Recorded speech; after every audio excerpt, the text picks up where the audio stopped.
Et ce matin, mon cher Anissé, on va innover dans les instruments de musique. Parce que côté guitare, on n'avait pas vu grand-chose de nouveau depuis la guitare électrique, ça y est, c'est vrai. Mais ça y est, maintenant ça change. Il existe des guitares hybrides, un peu comme les pianos ou les appareils photo, c'est-à-dire à la fois acoustique et électrique. Oui, des guitares caméléons, hein. On va écouter, vous allez tout de suite comprendre.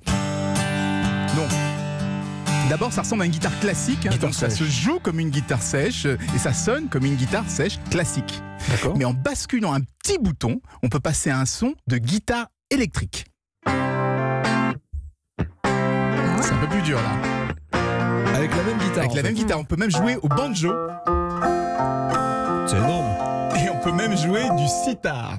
Ah bon? On peut mettre du bouzouki?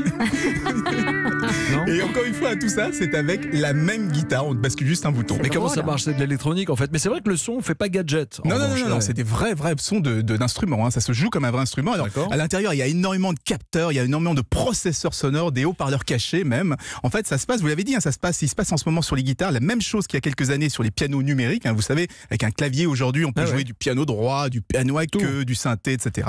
Eh bien, on va pouvoir jouer plusieurs types de guitares avec une seule guitare. Ça a commencé avec des fabricants comme Taylor ou Variax, mais aujourd'hui c'est un géant, un Fender, qui vient de se lancer avec une Telecaster hybride, donc à la fois électrique. Fender fait ça. Fender, la Telecaster hybride, ça existe. Hein, et une guitare qui pourra passer du Carla Bruni à l'ACDC avec toutes les nuances qu'il y a au milieu. Ça coûte combien? Alors c'est assez cher, hein, 2000 €, mais comme ça remplace plusieurs guitares, et ben ça peut quand même devenir rentable. Après il y a des Fender beaucoup plus chers. Hein, oui, bien sûr. 2000 € pour un débutant qui veut à la fois jouer de l'acoustique et de l'électrique, c'est pas mal. Une Telecaster, c'est 1500 € en moyenne. Hein, non, parce que les grands groupes comme les Stones ou les Eagles mélangeaient l'acoustique et l'électrique sur scène.